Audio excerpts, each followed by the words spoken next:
तुम्हाला हे माहितीये का? भाकरी आणि नानखटाईचा तसा खूप जवळचा संबंध आहे. कसा ते सांगते. तर झालं असं होतं, की फार पूर्वी म्हणजे 16व्या शतकामध्ये ना, एक डच कुटुंब होतं, जोडपं होतं, ज्यांनी पहिली बेकरी सुरू केली होती सुरतमध्ये. आता त्यावेळेस जे इतर डच रहिवासी होते, ते मात्र त्या बेकरीमधून बरेचसे पदार्थ घ्यायचे आणि त्यांचा मग उदरनिर्वाह व्हायचा. पण ज्यावेळेस भारत सोडण्याची या डच कुटुंबाला वेळ आली, त्यावेळेस त्यांनी त्यांची ती बेकरी एका इराणी कुटुंबाला दिली. आता जेव्हा इराणी कुटुंबावरती ही बेकरी चालवण्याची वेळ आली, त्यावेळेस त्यांच्याकडून काही इतका सेल होईना. मग आपला उदरनिर्वाह कसा करायचा किंवा ही बेकरी कशी वाचवायची यासाठी त्यांनी भाकरी सुकून विकायला सुरुवात केली. फार कमी किमतीत ते विकू लागले, पण त्यामध्येच ते खूप प्रसिद्ध सुद्धा झाले. मग त्यांनी हळू ब्रेड सुद्धा आणला आणि तो सुद्धा सुकवूनच विकायला सुरुवात केली. मग त्यांना असा पदार्थ हवा होता, की जो अगदी खूप दिवस टिकेल सुद्धा. येता-जाता प्रवासामध्ये सुद्धा तुम्ही खाऊ शकाल, असा पदार्थ हवा होता. मग प्रयोग सुरू झाला नानखटाईचा. नानखटाई आपल्याला जितकी वाटते, तितकी अवघड नाही बरं का. मी आधीच तुम्हाला सांगते.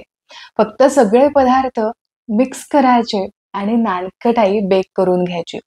बरं नानकटाई आज मी तव्यावरती कशी बेक करायची ते तर सांगणारच आहे. पण ताई तुझ्याकडे ओव्हन असेल किंवा ओटीजी असेल ना, तर त्याचं सुद्धा मी टेम्परेचर आणि टायमिंग सांगणार आहे. त्यामुळे तू बिनधास्तपणे करू शकतेस. मी आधी जे तुम्हाला नानकटाईच्या रेसिपी सांगितल्या होत्या ना, त्यामध्ये जरी 1-2 स्टेप एक्स्ट्रा असतील आणि त्याहून सुद्धा ही रेसिपी खूप कमालीची सोपी आहे. सगळे पदार्थ फक्त एकत्र करायचे आणि नानकटाई बेक करायचे. तर खूप वेळ न दवडता पटकन रेसिपीला सुरुवात करूयात.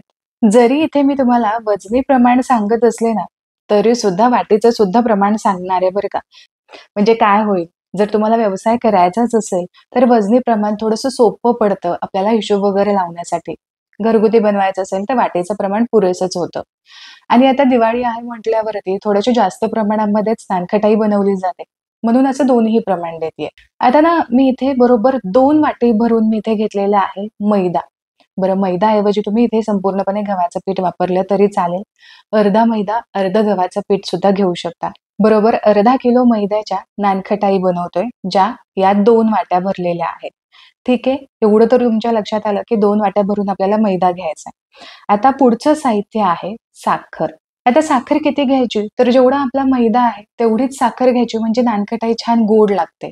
यापेक्षा थोडंसं कमी गोड तुम्हाला ठेवायचं असेल, तर तुम्ही 400 ग्रॅम वगैरे साखर घेऊ शकता.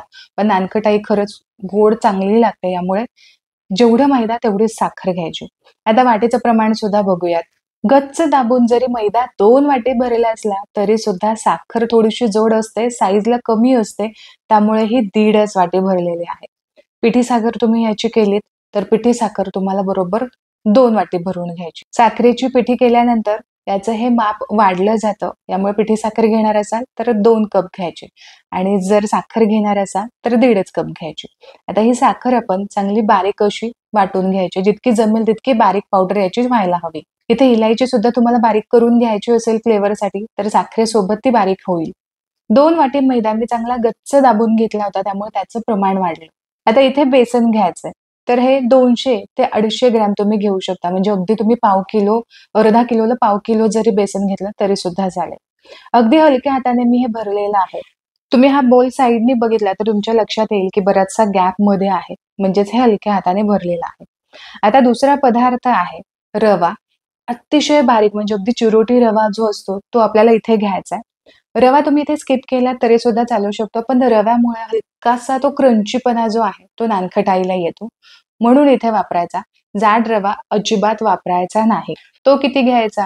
तर फक्त पाव वाटीपेक्षाही तुम्ही कमीच घ्यायचा आहे तो. असा 50-55 ग्रॅम घ्यायचा. जरी इथे तुम्हाला नाही समजलं ना, डिस्क्रिप्शन बॉक्समध्ये वाटी आणि वजनी असं दोन्हीही प्रमाण मी दिलेलं आहे. तिथे जाऊन तुम्ही चेक करू शकता. म्हणजे मग पदार्थ बनवताना तुम्हाला अजिबातच गडबड होणार नाही. जे काही कोरडे पदार्थ होते ते सगळे आपण मोजून झालेले आहेत. इन-मिन 4च पदार्थ होते. ते 4ही पदार्थ आपण मोजून घेतले. रवा तुम्ही अंदाजे सुद्धा टाकू शकता. अगदी पोह्याचे 3-4 चमचे टाकले तरी सुद्धा काम होऊन जाईल. आता हे सगळे पदार्थ कंपल्सरी मैद्याच्या चाळणीने आपल्याला चाळून घ्यायचे. तुम्ही हे पदार्थ 2-2 वेळा चाळून घेतले ना, तरी तितकीच खुसखुशीत अशी नानखटाई होईल. मैदा आपण चाळून घेतला. आता बेसन सुद्धा आपण चाळून घेऊयात. आता इथे रवा सुद्धा आपल्याला चाळून घ्यायचा आहे. रव्यासोबतच बेकिंग पावडर सुद्धा चाळून घ्यायची.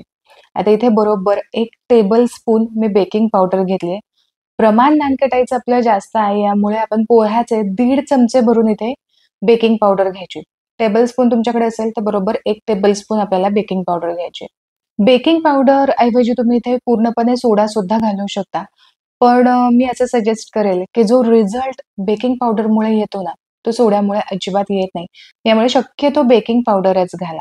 आता हे सगळं साहित्य चाळून झाल्यानंतर आपल्याला यामध्येच पिठी साखर सुद्धा चाळून घ्यायची. आता बऱ्याचदा असं होतं ना, की आपण अ, जे तूप आहे ते वेगळं फेटून घेतो, त्यामध्ये साखर घालतो, फेटून घेतो. यामध्ये हात आपला खूप दुखून येतो.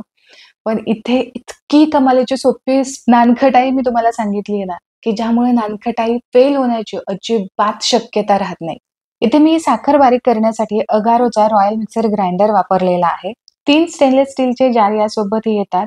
900 वॉटचा हा आहे, हेवी ड्युटी आहे आणि 100% प्युअर कॉपर मोटरचा आहे. याची लिंक मी डिस्क्रिप्शन बॉक्समध्ये दिलेली आहे.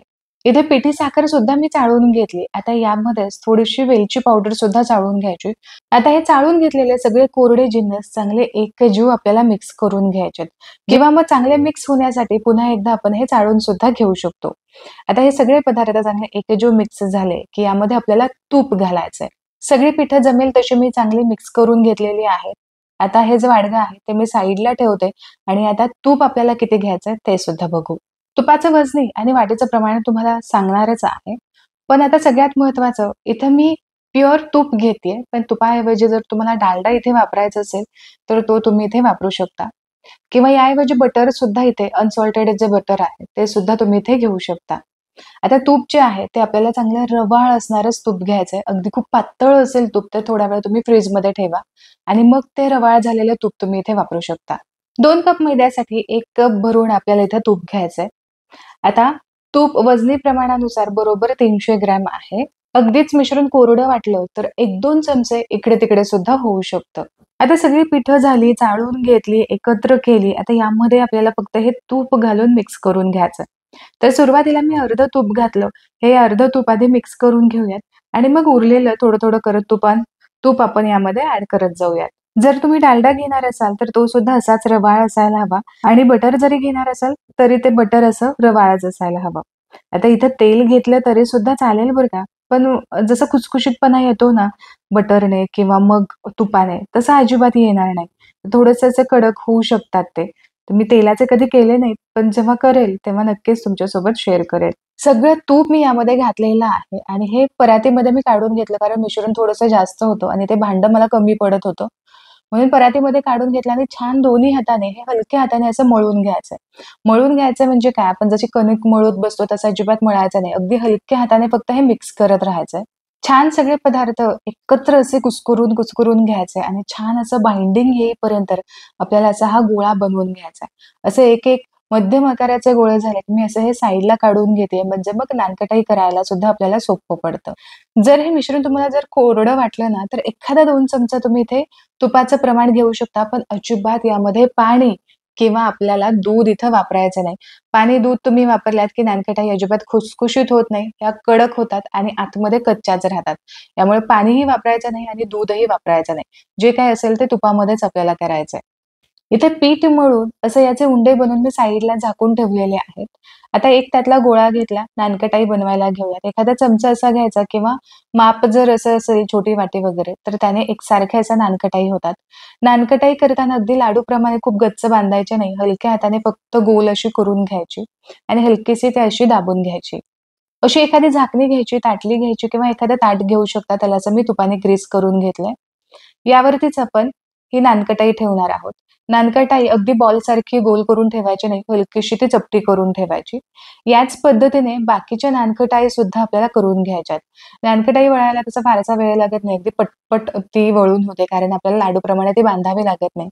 इथे 8-10 नानकटाई मी करून घेतलेल्या आहेत. अशाच तुम्ही बेक करू शकता, पण मी थोडीशी अशी वेगळी डिझाइन ठेवणार आहे. असा जर तुम्ही स्क्वेअर करून घेतला की मग बेक करायला सुद्धा पुरेशी जागा मिळते आणि छान फुलली सुद्धा जाते. आता पिस्त्याचा इथे मी भुगा करून घेतलेला आहे. अतिशय बारीक असा चिरून घेतलाय. तो छान वाटतो नानकटाईवरती. तोच अगदी चिमूट-चिमूट आपल्याला यावरती दाबून ठेवायचा आहे. आता नानकटाई जेव्हा आपण बेक करतो तेव्हा 2 नानकटाईमध्ये अशी जागा ठेवायची, की जेणेकरून जर नानकटाई फुलली तर एकमेकांना ती चिकटू नये आणि नानकटाईचा शेप सुद्धा बिघडणार नाही. आता इथे ही प्लेट तयार आहे. आता ही बेक कशी करायची ते बघूया. तर एक 5 मिनिटापूर्वीच मी तर जो आपला तवा आहे, तो मी प्रीहीट करण्यासाठी ठेवला होता.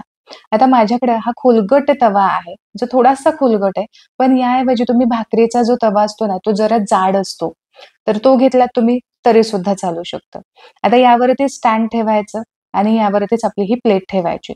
एक लक्षात घ्या, की गॅसची जी लो बर्नर असतो, तो लो बर्नरच घ्यायचा. त्यावरतीच आपल्याला तवा गरम करून घ्यायचा आहे. यावरतीच ही प्लेट ठेवायची. झाकण अगदी गच्च बसेल असं हे झाकण ठेवायचं किंवा यावरती तुम्ही असं पातेलं सुद्धा ठेवू शकता किंवा एखादं वाडगं असं वरती गच्च असं ठेवू शकता म्हणजे मग ते व्यवस्थित बसेल. 5 मिनिटासाठी तवा प्रीहीट करून घेतला.